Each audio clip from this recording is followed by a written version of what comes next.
There were three main development goals for the Necromancer.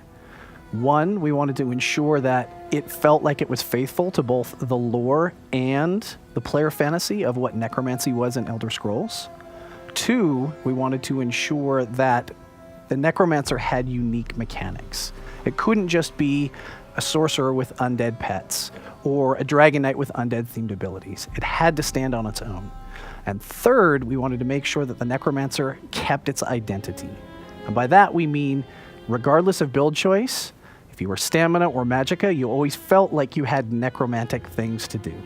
We started with looking at what necromancy was in Elder Scrolls lore across the board, making sure that we were kind of true to that concept, manipulation of human souls, dealing with certain magics that aren't out there already with other classes. And also we wanted the world to kind of react to you as a necromancer. So necromancy is kind of illegal. It's a little shunned in Tamriel. And so you casting necromancer abilities would trigger illegal acts is something we really wanted to strive for. So necromancers use a mixture of conjuration, illusion, and destruction magic. Our necromancer wields a lot of different elements and a lot of different skill lines. So he's got like flame, frost, shock, poison, disease, physical, even magic. Unlike other classes that were kind of focused on one particular or two elements, the necromancer wields all of them. We did split up the skill lines to also have a various theme in and of themselves.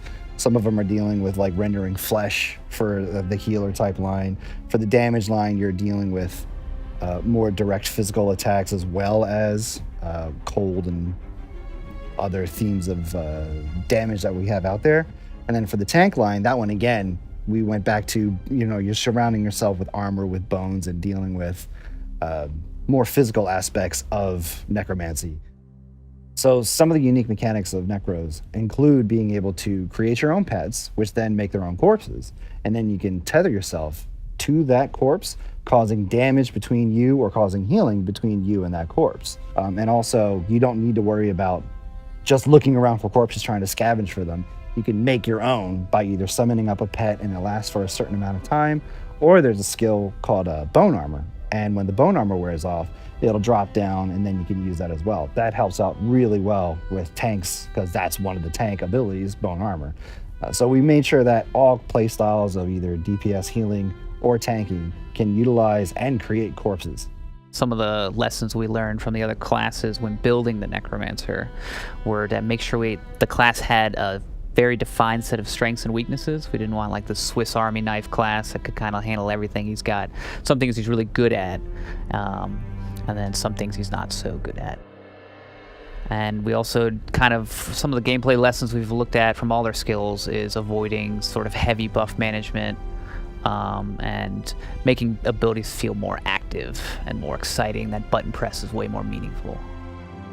So the Necromancer has 3 skill lines, just like all our other classes. The Gravelord skill line, which is sort of their damage focus line. The Bone Tyrant skill line, which is their tanking line. And finally their Living Death skill line, which is their healing focus line. And the Necromancer has a skill line dedicated to each role. So the Gravelord skill line is basically the DPS line. It has a couple cool abilities in there. One of them is pretty simple. It's just throwing skulls out at people, but every third cast of the skull that gets thrown, it's a bigger one. You see that your character changes the animation. If you look at it in first person view, you do the devil horn, so it's pretty badass.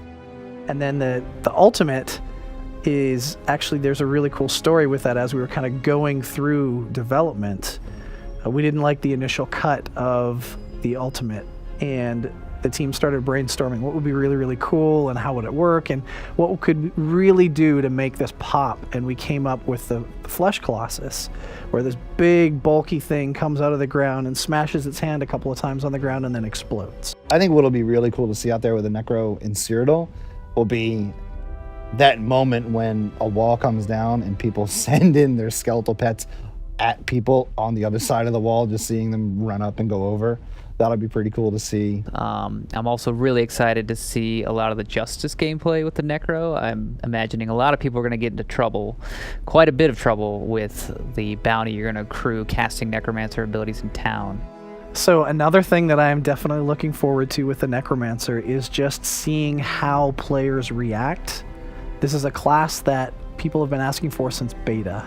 It is beloved by a lot of players, It is a huge part of Elder Scrolls lore in the Necromancer, and I can't wait for players to get in and start to play it and see just how awesome it is.